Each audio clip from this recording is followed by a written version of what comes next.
I was given a very interesting task, and that was to produce a winter scene. I looked through all my reference photographs and I couldn't find anything I really liked. I did have some snow scenes, but none of them very good. So I decided to take a picture of an autumn scene, a late autumn scene, and see if I could turn that into something snowy. And this video is me trying to accomplish that task. In this painting I'm using Liquitex heavy body acrylics, and it's a very limited palette. All I'm going to use is light blue permanent, ultramarine blue, titanium white and a little bit of black at the end. My plan is to start with the far background and paint that in a very light colour, and for that I'll use the light permanent blue with a lot of titanium white and none of the French ultramarine, and just paint in a very rough version of what's in the background. It's very hard to see what's in the background because it's covered in the midground and the foreground, but just some sticks and splodges is enough. After letting that layer dry, I then come forward in the picture, add a little bit more of the colour, plus start to introduce the French ultramarine, as that pushes the blue slightly towards black, and basically keep on doing that, travelling further and further forward. The reference photograph has harsh shadows as it was a sunny day when the photograph was taken, but I've got to completely ignore that as this winter scene is going to be in a bit of a snowstorm or light snow falling, so there will be no shadows, just fading into the background.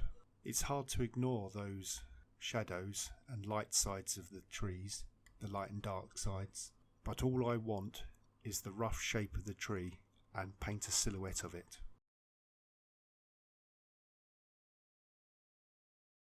I'm now getting close to the foreground, so I thought it a good time to add a little bit of snow. There are many ways of doing this, and I chose to use an airbrush badly. And what I mean by badly, I'm going to force the airbrush to splatter. You can do this by seriously reducing the pressure, but that didn't quite produce enough splatter for my liking.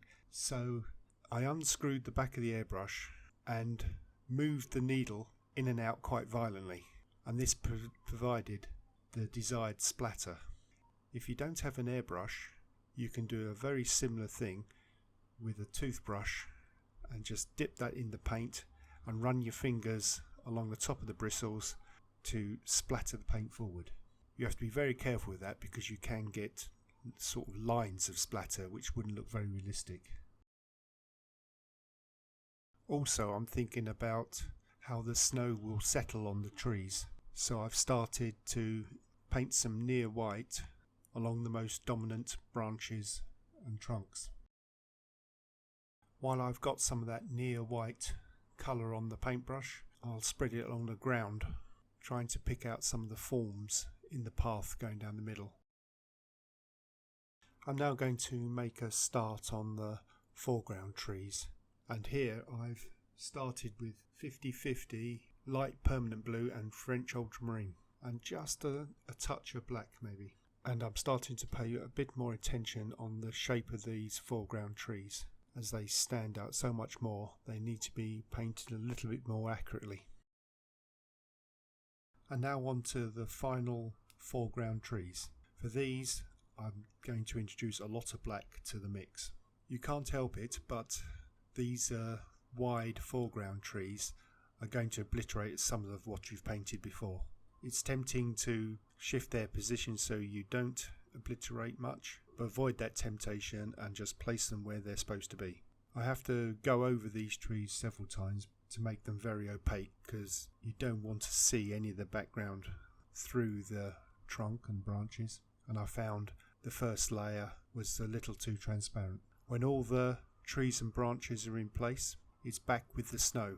You've got to try and think where the snow would settle, and that would be along the top of any horizontal or near horizontal branches, and some that are quite a steep angle, in the forks between the trunks and the branches, and when the snow is blown sideways, you will find some of it attaching itself to the vertical parts of the trunks, as the trunk has such a rough surface.